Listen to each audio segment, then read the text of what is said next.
In Partnership for Development, from the outset, that was like 15, 20 years ago, we got our partners used to the fact that this is our country, these are our problems, we must address them, we appreciate partners, we appreciate support, we appreciate everything, but we don't appreciate anybody trying to replace us in our own affairs. And do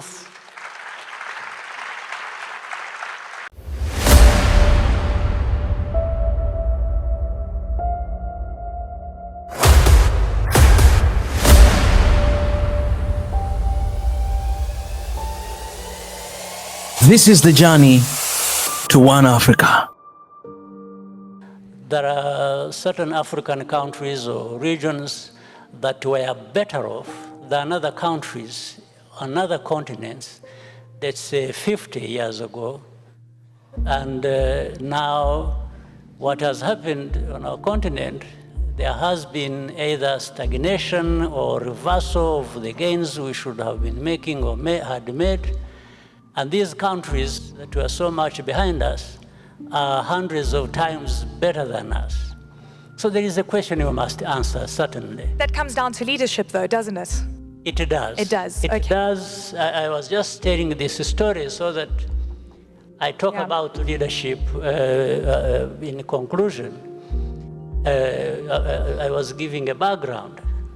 So what is lacking, therefore? What is it? Indeed, there is that leadership. There is that unity around the purpose. There is,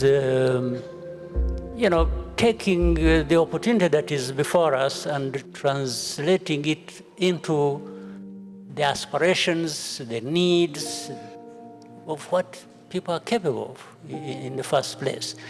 So this requires leadership, it requires governance, it requires accountability, it requires assessing and challenging ourselves and, holding us, ourselves accountable in case you expected something out of your effort and it is not there. We should be able to say why. So leadership is about, therefore, the management of all these processes and getting the outcome you want, you had intended to get, or you had designed to get. So leadership is not just something in abstract. In the end, and it's not just a theory, in the end it must give you something that is tangible, that you can see, that you can touch, that you can feel, and even put in numbers. So on our continent, we still have a lot of work to do.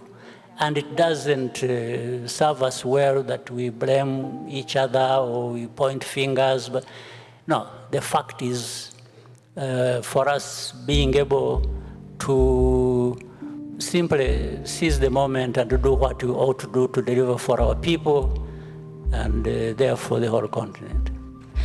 I want to talk about perception of risk towards Africa and whether it's warranted. These are stories that we cover a lot. And we talk about, the very high cost of capital towards the continent. Some of the excuses are because of security issues. Some of the excuses, really, they're far and wide, unbankable projects and so forth.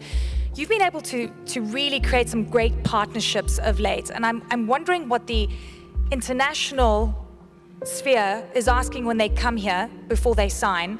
And how do you ensure that you don't sign bad deals? Because we sign bad deals. Right. The risk profile for Africa is deliberately exaggerated. Yes. To benefit those who, anyway, dictate the way things go. Want favorable deals for themselves, basically. Absolutely. So we have to be clear about that. And this fits into some of the topics that were discussed here when we were talking about whether African is at the table or is on the menu, and I think many times it is both. Because even when some people are at the table, they think they have raised their level, but actually they don't realize that at some point, whenever somebody decides that they be eaten up on the menu, that will happen. So, but we should be very conscious of that, and therefore not deceive ourselves, but operate as people with that, coming from that background or the context of what dictates things in the world. So in our case, we have had great partnerships.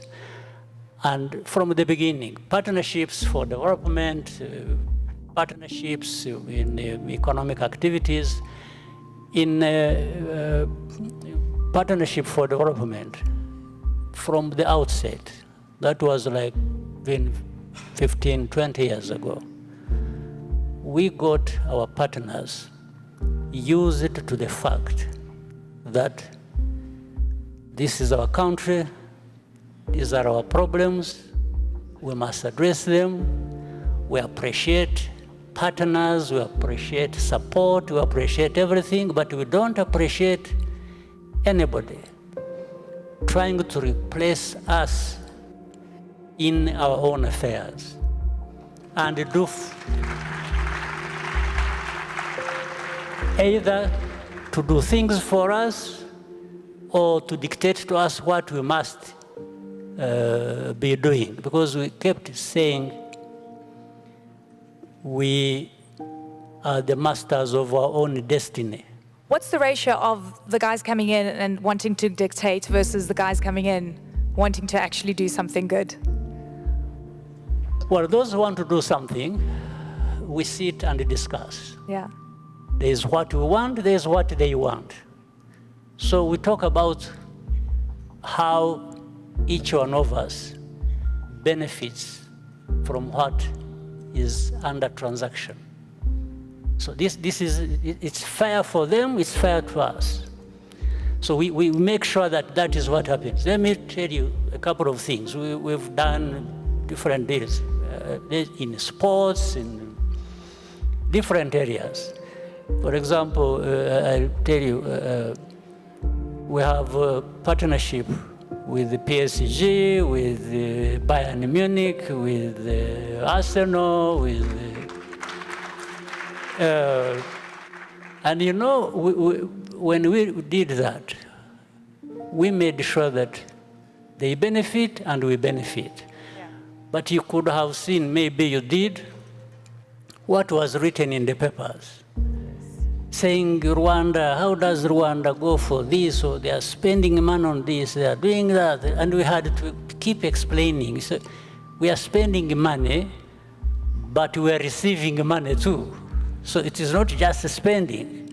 The money we spend is, even when you spend, sometimes I go watch football, even in the stadiums, here or there in those countries where we have partnerships. I spend my money to buy the ticket. In fact, one of the people who dictate accused me one time when I was in London attending Arsenal game at the Emirates, said, you see, this man comes here and we give the money for support and he spends it in the stadium watching football. So I told these people, I say, you know what? I earn a salary for the work I do. So I spend my salary to go and watch football. So I didn't spend, so I told them I didn't spend their money. I spent my money, personal money from my earnings as, salary for what I do. So, but it may sound simplistic, but the moral of it is that there's always somebody somewhere wanting to dictate to you how you live your life, how you conduct every business you do for yourself or for your country, even for the country to be dictated to which direction it must take. And we have refused that, and therefore, again, talking about leadership, I'm sure there are many others who do even better things than that somewhere else in other countries. But it still comes to leaders in any level of society being able to identify the purpose of what they want, how they must achieve it, and how, therefore, even for self-respect, we cannot have a relationship that is lacking respect. I will always respect you, but you must return respect. It's the criticism and the hypocrisy that really is painful. You know, the criticism and the hypocrisy that we see from the West in particular, that is particularly painful to hear a lot of the time, you know. For giving me a minute to add to what President Ruto is saying, which I entirely agree with, and it's good that we have such a voices maybe being invited to the table, so they maybe represent us there very well. That's exactly what I mean. I wanted to clarify the level of hypocrisy and all kinds of stuff we have to deal with. The President mentioned the AGOA. You know, Rwanda was a beneficiary of AGOA. Not any longer. We were struck off the list of the beneficiaries. You know the reasons? Simply because we wanted to promote, develop textiles industries here, to make our own garments.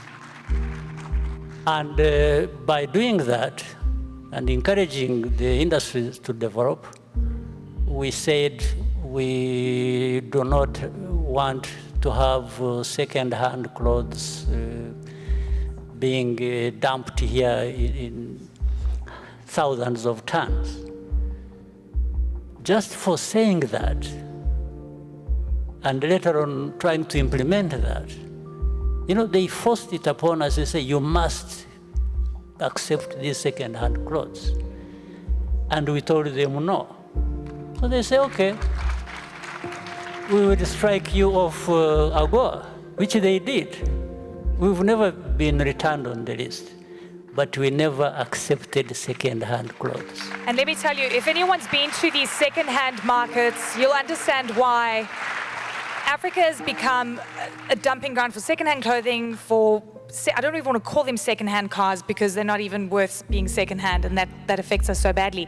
President Kagame, you know, when we talk about Africa being on the table globally, what tables do we want to be on? What voice do we want? Do we want to have a geopolitical perspective on what's happening, you know, Russia and Ukraine? Do we want to have a voice about what's happening in Gaza? What kind of voice do we want on the global table? Yeah, we want a voice to be able to decide matters that affect us for ourselves, for each country, for the continent as a whole. Because so many things, you talked about the risk profile and how that translates into high costs of many things for us, and therefore stifles business, investments, and so on and so forth.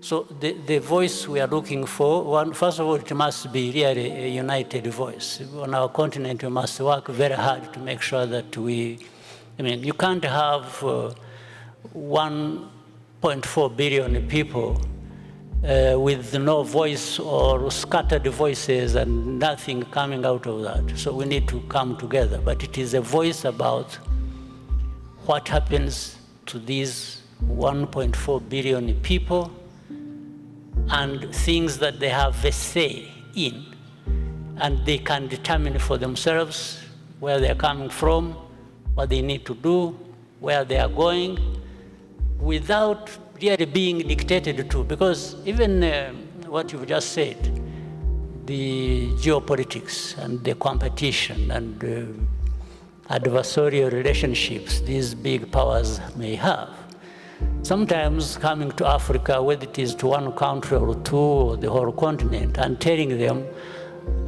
like the famous thing, is you are either with us or you are against us.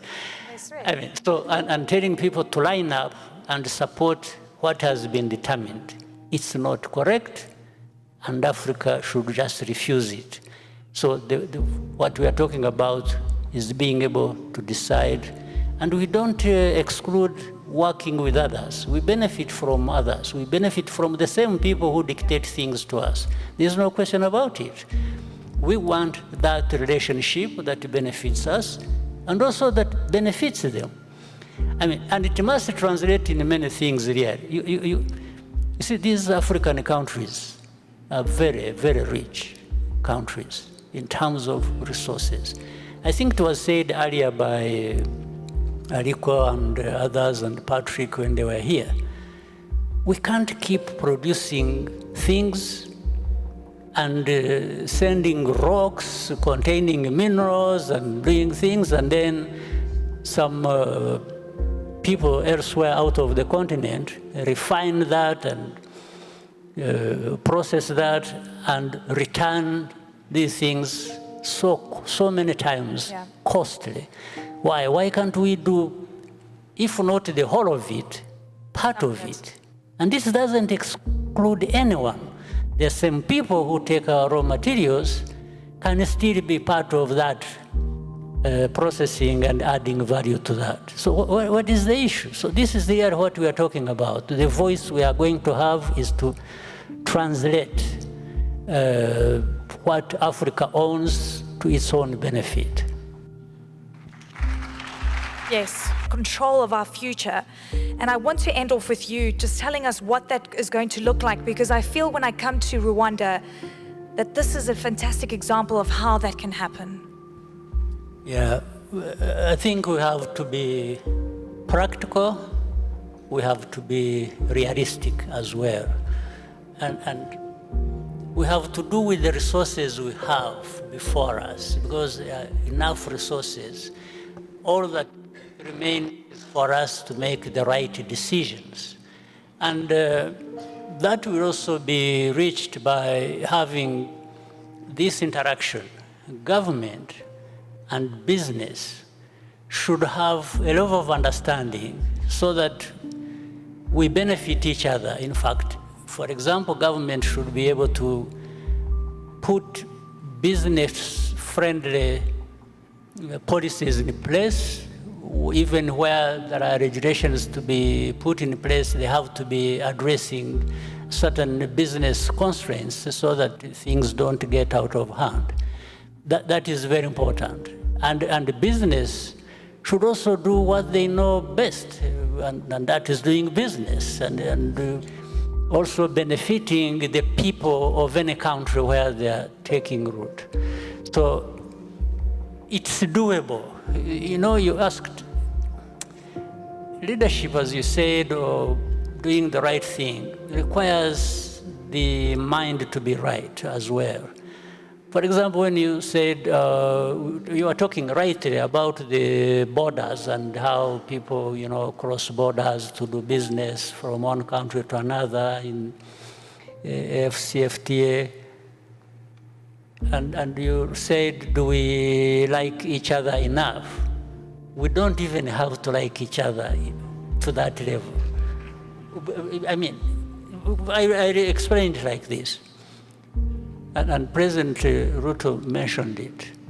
For these people who go out looking for markets, are you really looking for markets from countries that you like, or that like you for that matter? No, it's just being wrong-headed. But we need to minimize the levels of any misunderstandings or conflicts, because some of them are based on trivial things and things that can actually be addressed and corrected and should not stand in the way of business or relations of peoples to do business together, for people to move freely and so on and so forth. You can't create an FCFTA and then at the same time you constrain movement of people. So how is it going to be solved? AfCFTA means you must allow that freedom of movement, of people, of goods, of services, and so on and so forth. Otherwise, you do one thing. So we still have that problem which we must address, and we must only blame ourselves for having this kind of situation prevail in our midst. You can't blame anybody else. We can't blame outsiders. We can't blame, no. We should blame ourselves, but we should correct it, and we should just put things right the way we know how.